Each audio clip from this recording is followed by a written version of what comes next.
Seigneur, merci encore une fois parce que c'est l'assurance de ton amour et de ta présence qui nous donne cette paix, cette tranquillité, même cette douceur pour recevoir ta parole. Oui, Seigneur Dieu, c'est par la foi qu'on se donne à toi parce que tu t'es entièrement donné à nous. Mais en même temps, on sait très bien qu'il y a de la réticence et beaucoup d'empêchements dans notre cœur qui nous permet de nous donner entièrement. Mais on sait qu'on peut compter sur toi, Seigneur, pour nous consacrer à toi. Tu es celui, Seigneur, qui peut nous faire paraître en ta présence irréprochable et dans l'allégresse. Alors, Seigneur Dieu, on compte sur toi. Et c'est en approchant ta parole ce matin qu'on espère en ta bonté. Merci pour ton Église et je te demande de la bénir abondamment dans ta grâce. Au nom de Jésus, amen. Bon, eh bien,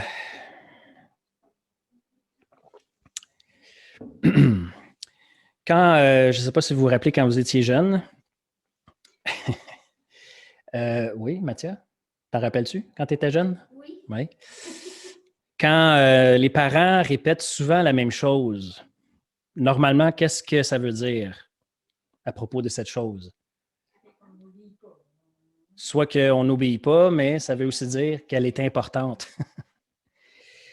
Et si le Seigneur, dans sa parole, répète plusieurs fois la même chose, qu'est-ce que ça veut dire? C'est que c'est important. Et si le Seigneur répète 7 fois la même chose, qu'est-ce qu'on doit comprendre? Que c'est vraiment important. Parce qu'on sait que le chiffre 7, et tout particulièrement dans le type de littérature qu'on lit avec l'Apocalypse, c'est le chiffre qui veut dire parfait, complet, total. Et si une chose est répétée 7 fois ou à plusieurs autres reprises, de toute façon, quand c'est le Seigneur qui parle, c'est important. Donc, je ne sais pas si vous avez l'impression qu'on va se répéter encore aujourd'hui en lisant la lettre adressée à l'Église de Philadelphie au chapitre 3, mais c'est jamais sans raison que le Seigneur répète les choses. Même Paul en avait fait un peu une méthode pédagogique en disant qu'il ne se lassait jamais de répéter les mêmes choses, celles qui sont importantes, bien sûr. Alors, si vous voulez, vous tournez dans l'Apocalypse au chapitre 3, c'est à partir du verset 7 jusqu'à 13. L'Église de Philadelphie, évidemment, ce n'est pas aux États-Unis, là. C'était une province également de ce qui est actuellement la Turquie. Et c'était une ville qui se situait, on pourrait dire, à la porte d'un plateau très fertile, où est-ce que probablement venait sa grande prospérité. Mais malgré sa prospérité, la ville était quand même assez réduite, moins populeuse, je dirais, parce qu'elle était frappée régulièrement de tremblements de terre. Et donc, c'est sûr que les gens... surtout qu'à l'époque, ça devait être plus compliqué de construire et reconstruire. Donc, les gens se tenaient un peu plus éloignés, traitaient des affaires au centre, peut-être à l'agora ou ces choses-là, mais restaient généralement pas là. Ce qui explique peut-être que l'église qui s'y trouvait n'était pas très grosse non plus. Une petite église, parce qu'il y a une expression dans la lettre qu'on va lire, que le Seigneur dit qu'elle a peu de puissance, son église. Certains ont dit que ça avait rapport avec le peu de personnes qui composaient cette église. Mais il y avait quand même, à cause du commerce, beaucoup de Juifs sur place et on pense que l'Église, comme bien d'autres à ce moment-là, était persécutée par des Juifs religieux zélés qui menaient la vie dure aux chrétiens de cette région-là. C'est intéressant parce que Philadelphie, ça veut dire affection fraternelle. Et on pense que, en fait, on verra aussi que c'était probablement une caractéristique de cette Église. Et Église, en passant, à qui le Seigneur ne fait aucun reproche. Il n'y en a pas beaucoup de lettres comme ça. En fait, c'est la seule où il y en a un autre, en fait. Smyrne. D'accord, je vais vous faire la lecture maintenant de Apocalypse 3, versets 7 à 13, dans la NBS, légèrement modifiée. À l'ange de l'Église de Philadelphie, écrit: Voici ce que dit le Saint, le vrai, celui qui a la clé de David, celui qui ouvre de telle sorte que personne ne ferme, et celui qui ferme de telle sorte que personne n'ouvre. Je connais tes œuvres. Vois que j'ai mis devant toi une porte ouverte que personne ne peut fermer. Parce que tu as peu de puissance, que tu as gardé ma parole et que tu n'as pas renié mon nom.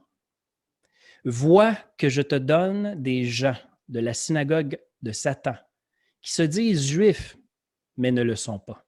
Ils mentent. Voici, je ferai en sorte qu'ils viennent se prosterner à tes pieds et qu'ils sachent que moi, je t'ai aimé. Parce que tu as gardé la parole de ma persévérance, je te garderai moi-même à l'heure de l'épreuve qui vient sur toute la terre habitée, pour mettre à l'épreuve les habitants de la terre. Vois que je viens vite. Reste attaché à ce que tu as, pour que personne ne prenne ta couronne. Le vainqueur, j'en ferai une colonne dans le sanctuaire de mon Dieu, et il n'en sortira jamais plus. J'écrirai sur lui le nom de mon Dieu et le nom de la ville de mon Dieu, la Jérusalem nouvelle, qui descend du ciel d'auprès de mon Dieu, ainsi que mon nom nouveau. Que celui qui a des oreilles entende ce que l'Esprit dit aux Églises. Amen. Et ça, c'était la parole du Seigneur, et à elle seule qu'elle puisse vraiment bénir nos cœurs alors qu'on écoute.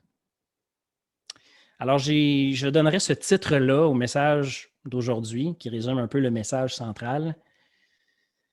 Au milieu du chaos et de l'épreuve, passons par la porte grande ouverte du sanctuaire de Dieu.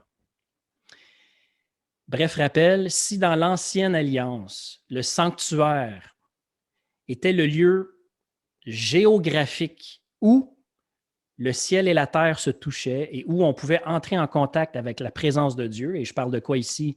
Du lieu très saint qui était d'abord dans le tabernacle et ensuite qui a été comme transféré dans le temple de Salomon.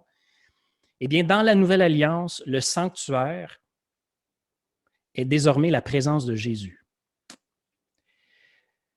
Le corps physique des chrétiens, de tout chrétien, de toute personne qui appartient au Seigneur, est considéré par Dieu lui-même comme son nouveau temple. C'est ce que le Nouveau Testament nous révèle. Et l'Esprit Saint de Jésus-Christ, qui habite dans ses croyants, en nous, c'est lui le lieu très saint, le sanctuaire sacré où le ciel et la terre se touchent et où on entre en contact avec la présence de Dieu. Le texte d'aujourd'hui nous parle d'une porte que Jésus a ouverte pour l'Église. Mais il faut comprendre comment ne pas... En fait, ce qu'on va voir, c'est qu'il faut comprendre comment ne pas perdre de vue cette porte qu'on va préciser et comment ne pas passer à côté. Parce que cette porte, c'est elle, notre victoire au milieu du chaos et de l'épreuve. Dans notre texte, le Seigneur nous propose au moins 3 façons de ne pas manquer la porte. Premièrement, reconnaître notre insuffisance. 2, garder la parole de la persévérance. Et 3, entrer et sortir avec sa présence.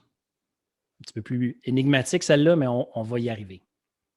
Reconnaître notre insuffisance. Au verset 7, à l'ange de l'Église de Philadelphie écrit « Voici ce que dit le Saint, le vrai, celui qui a la clé de David, celui qui ouvre, de telle sorte que personne ne ferme, celui qui ferme, de telle sorte que personne n'ouvre. » Donc, si en plus de se présenter avec les titres de la divinité qui, dans l'Ancien Testament, concernaient l'Éternel exclusivement, saint, véritable, c'est comme ça que l'Éternel se décrivait. Et ici, c'est Jésus qui reprend ces termes à son compte.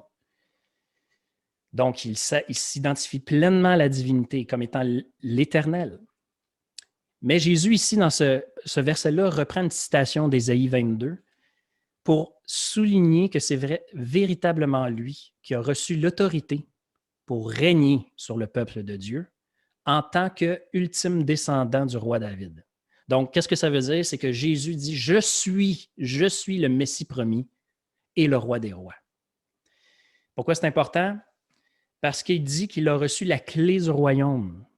Et ça, c'est une expression qui veut dire qu'il a tous les pouvoirs et l'autorité pour ouvrir la porte de ce royaume à qui il veut et pour y faire entrer qui il veut, sans que rien ni personne ne puisse s'y opposer. Une fois qu'une personne est entrée par cette porte-là, la porte du royaume, qu'elle est née de nouveau, elle appartient au royaume de Dieu, comme on le voit dans Jean 3. Mais elle ne peut plus en sortir. Cette porte est fermée et personne ne peut l'ouvrir. De la même façon qu'on ne peut pas retourner dans le ventre de notre mère après notre naissance pour inverser le processus. C'est un sens unique. Jésus parle ici pourtant à une église fidèle, l'église de Philadelphie, et par son esprit à toutes les églises de tous les temps, donc à des gens qui sont déjà entrés par la porte à sens unique du royaume. Mais pourtant, il leur dit qu'il a ouvert une porte. Verset 8, « Je connais tes œuvres. Vois que j'ai mis devant toi une porte ouverte que personne ne peut fermer parce que tu as peu de puissance, que tu as gardé ma parole et que tu n'as pas renié mon nom. » Jésus pointe une autre porte. Laquelle? Ce n'est pas la porte d'entrer dans son royaume, on est dedans. Donc, de quelle porte il parle?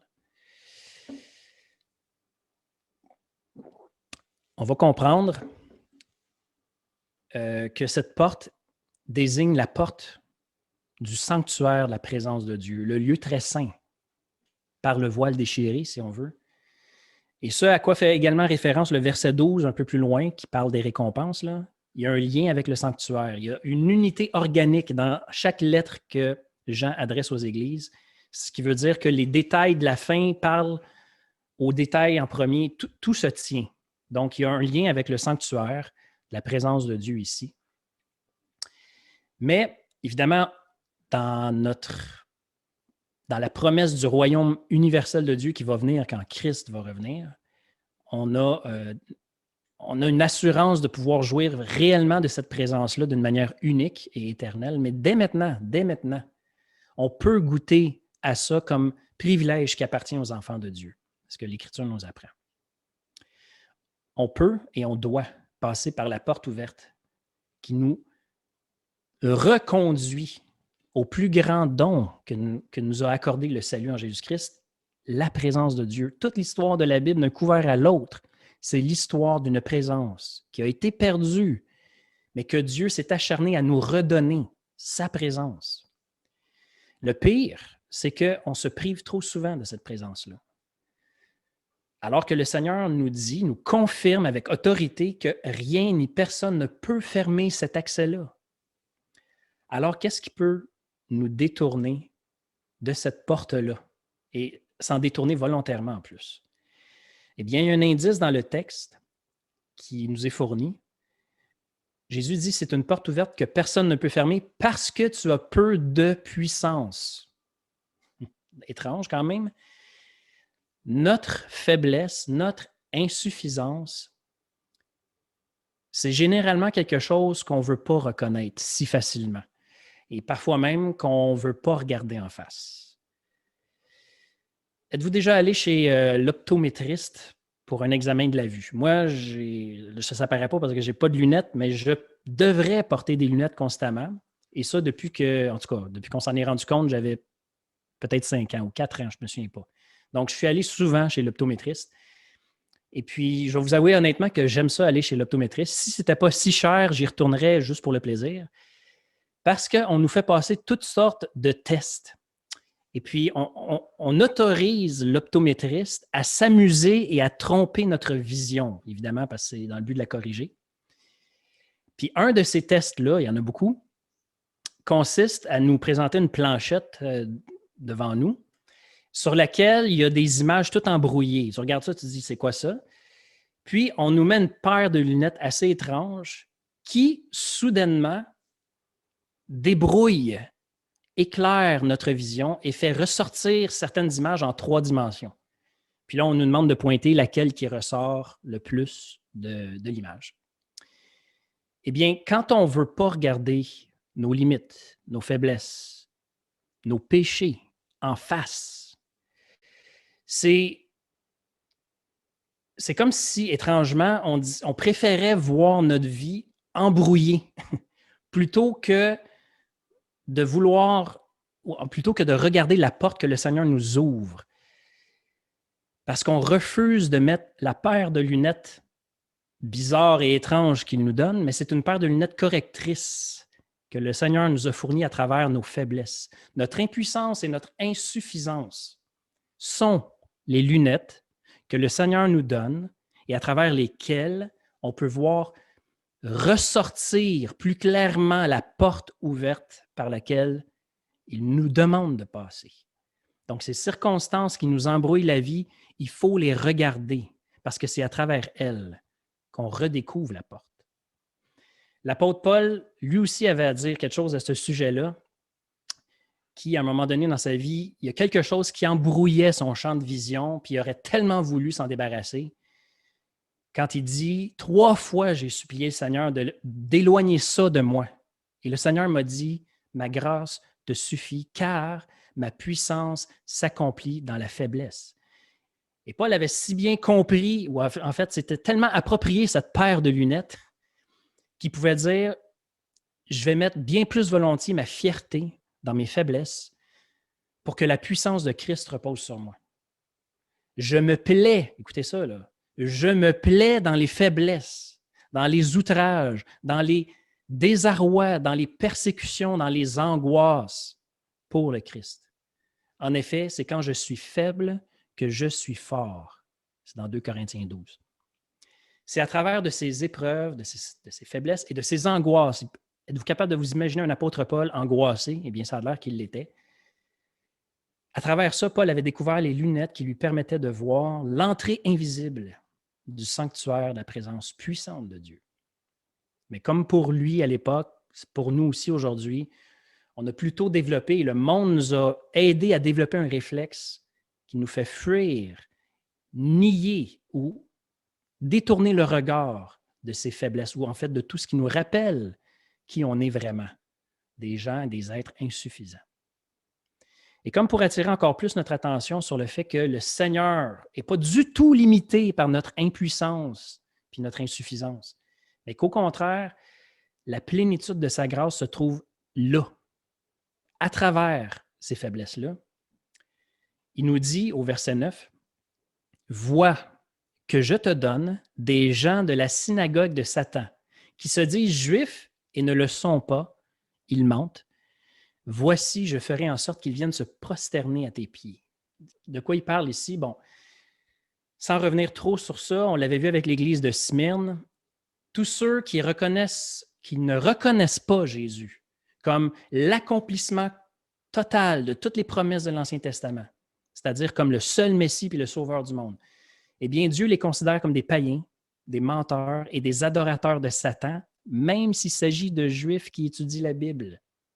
Le seul vrai peuple de Dieu est composé de ceux qui ont placé leur confiance dans celui qui a écrasé la tête du serpent, c'est-à-dire Jésus de Nazareth. Point final, une barre. C'est lui, le peuple de Dieu, composé autant de Juifs que de non-Juifs. Mais si un Juif n'a pas reconnu Jésus comme le Messie et celui qui a écrasé la tête du serpent, eh bien, aux yeux de Dieu, c'est comme un adorateur de Satan. Mais ce qui est surtout frappant ici, c'est que Dieu dit qu'il va faire une chose surprenante, une démonstration de sa puissance, qui va faire en sorte que certains des persécuteurs de l'Église vont changer d'avis, puis vont venir volontairement reconnaître les chrétiens comme le peuple de Dieu. Certains commentaires affirment en effet qu'on parle ici de conversion. Dieu va convertir des Juifs religieux qui accablaient l'Église de Philadelphie. C'est un miracle. Premièrement, la conversion, c'est toujours un miracle, mais c'est surtout un miracle dont le Seigneur veut se servir pour instruire et rassurer son Église. Comme pour, encore une fois, reprendre ce que Paul a dit ailleurs aux Romains, si Dieu nous a arrachés des ténèbres, puis qu'il nous a attachés à lui, alors que nous aussi, nous étions encore ses ennemis, complètement morts et impuissants, à combien plus forte raison, maintenant qu'on est en paix en sa présence, peut-on trouver sa plénitude à travers même nos insuffisances. Dieu ne s'est même pas empêché de nous sauver alors qu'on ne pouvait rien faire. Maintenant qu'on est en lui, il nous priverait de sa présence. Même au milieu des catastrophes et des détresses, mais voyons, c'est impossible. Mais ce n'est pas la seule façon de perdre de vue la porte. Et comment ne pas la perdre de vue? Garder la parole de la persévérance. Tantôt, l'exemple de l'optométriste nous a aidé à comprendre que Dieu veut nous faire voir sa présence en mettant quelque chose devant nos yeux, donc ces circonstances qui révèlent nos insuffisances. Là. Mais Dieu veut aussi nous faire voir la porte en mettant quelque chose derrière nos yeux, si je peux me permettre, c'est-à-dire directement dans nos pensées, dans notre cœur. Et comment il fait ça? En nous parlant, par sa parole. Si vous avez du temps à perdre, vous pouvez trouver sur Internet toutes sortes de sites spécialisés dans les illusions d'optique. Puis j'aime ça. J'essaie de ne pas trop perdre de temps avec ça.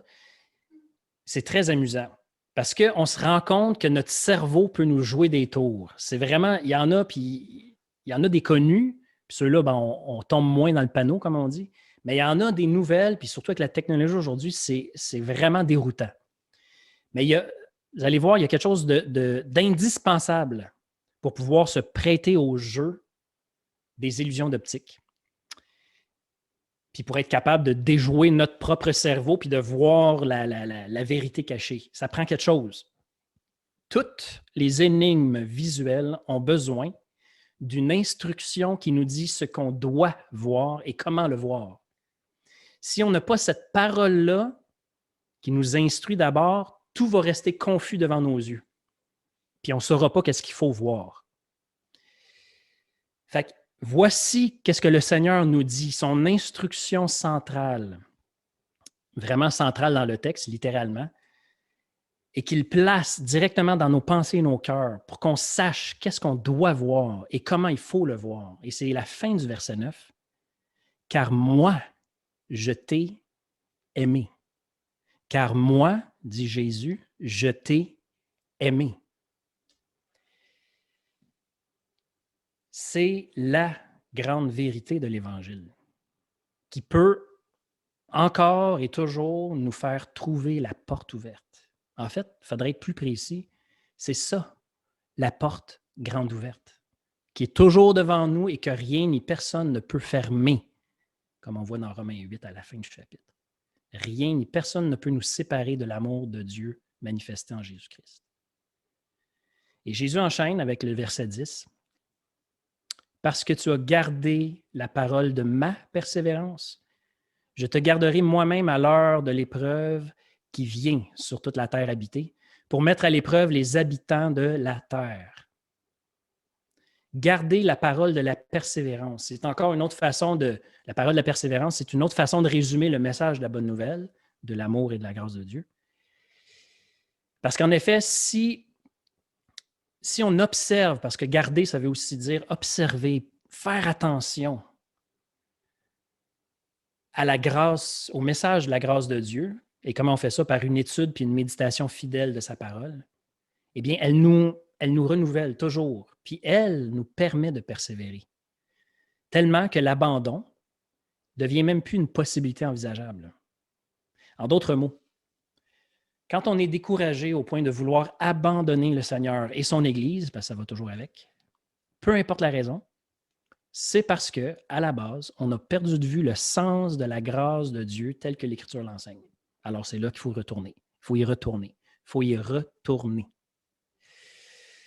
Pourquoi? Parce qu'en fait, comprendre le message de la grâce et donc de la persévérance de Jésus-Christ nous fait comprendre ceci. Il est impossible d'abandonner quelque chose qui n'est pas entre nos mains. Et notre salut n'est pas entre nos mains. Ce n'est pas nous qui tenons notre salut, c'est le salut qui nous tient. C'est Jésus. Et remarquons effectivement que le texte dit bien la persévérance de Jésus. En tout cas, dans le texte grec, c'est ça. Notre persévérance trouve sa force seulement dans le fait que le Seigneur lui-même, d'abord, a pris le chemin de la persévérance, puis jusqu'à tout perdre. Et ça veut dire quoi? Ça nous garantit qu'il ne peut pas nous lâcher et que son amour ne changera jamais. C'est lui qui nous aime, c'est lui qui nous tient avec persévérance. Et donc ça, quand c'est intégré dans notre vie, eh bien, ça nous donne tout ce qu'il faut pour persévérer jusqu'à la fin. De toute façon, ceux qui appartiennent au Seigneur vont persévérer jusqu'à la fin. Ce que précise le verset 10, « Je te garderai moi-même de l'heure de l'épreuve qui va venir sur toute la terre habitée pour mettre à l'épreuve les habitants de la terre. Je te garderai moi-même. » Quand je garde et que j'observe précieusement la bonne nouvelle de la grâce, c'est parce que j'aime le Seigneur, ce que nous enseigne l'Écriture, mais je l'aime puis je garde sa parole parce que c'est lui qui m'a fait comprendre que je suis toujours gardé précieusement par lui, quoi qu'il arrive. C'est lui qui m'a aimé le premier. Il nous reste la dernière façon de ne pas manquer la porte, entrer et sortir avec sa présence. L'une des façons que l'Écriture nous enseigne, qui est très efficace pour ne pas se faire d'illusions au sujet de soi-même et de ce qu'on croit, c'est quoi? C'est de tester ou de mettre en pratique nos convictions. Passer par la porte que le Seigneur nous a ouverte, ça ne veut pas dire aller trouver la présence de Dieu. Ça serait contradictoire parce qu'on est assuré par lui-même qu'il est toujours avec nous. Donc, on ne va pas chercher sa présence. Mais passer par la porte, ça veut dire exercer notre communion avec lui et à tout moment.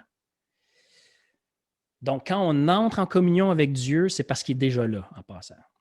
On ne s'en va pas entrer en contact avec lui pour le faire arriver. Ça, ce n'est pas biblique, ça.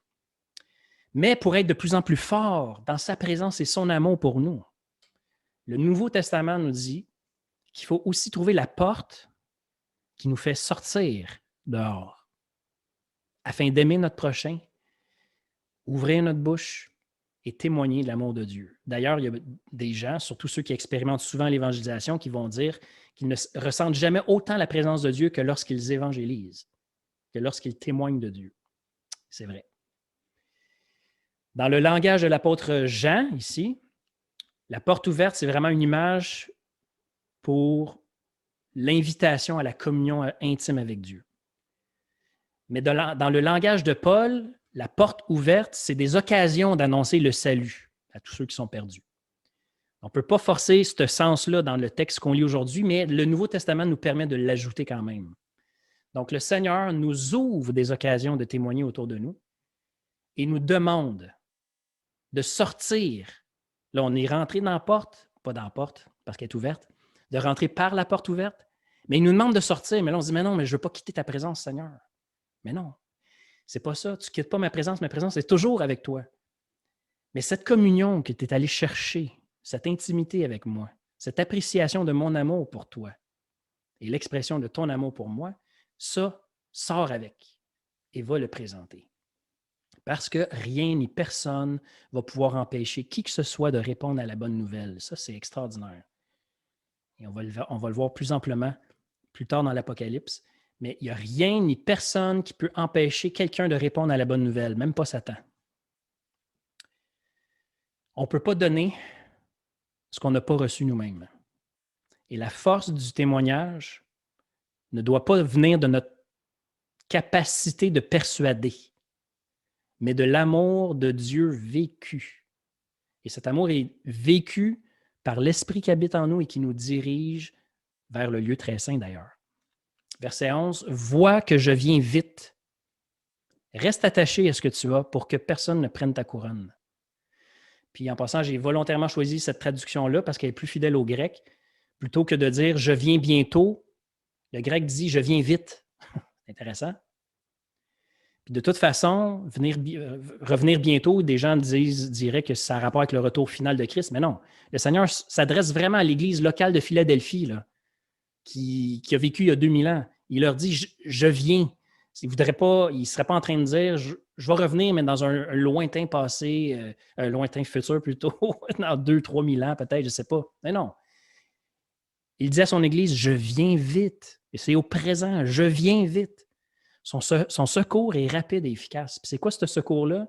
C'est celui qui apporte, qu'il donne par le Consolateur, le Défenseur, le Saint-Esprit, qui nous a été donné, afin qu'il reste toujours avec nous.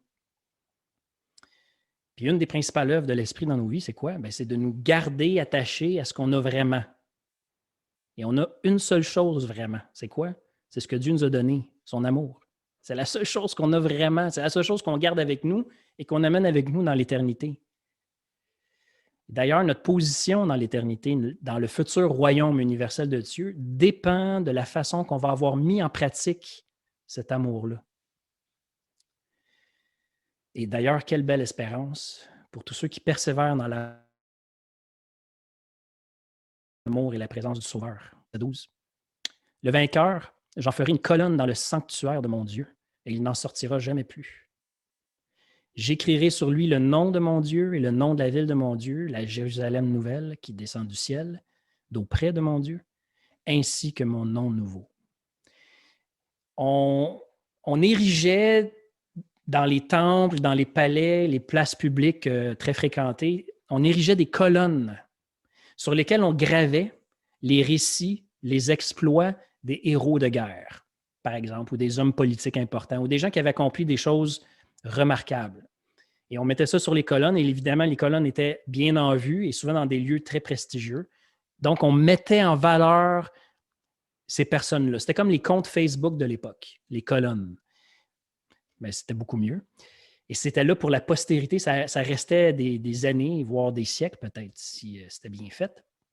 Donc, Jésus est en train de nous promettre de mettre en valeur dans le sanctuaire, dans sa présence, dans son royaume, de mettre en valeur tous ceux qui, dès maintenant, les vainqueurs, dès maintenant, ont pris la peine de passer par la porte grande ouverte de son amour pour nous. Il faut prendre la peine, il faut se faire violence et trouver cette porte. En regardant nos insuffisances bien en face, parce que ça va être exactement, c'est la paire de lunettes étrange et bizarre, mais la paire de lunettes qui nous fait trouver la porte de cette communion avec Dieu, nos faiblesses. Ensuite de ça, en s'accrochant à sa parole d'une manière passionnée, mais pas n'importe quoi, sa parole qui nous parle de sa grâce, de son amour en Christ. Et ensuite, en entrant, mais aussi en sortant, en mettant à l'épreuve, en testant, si on veut, cette confiance qu'on a en lui.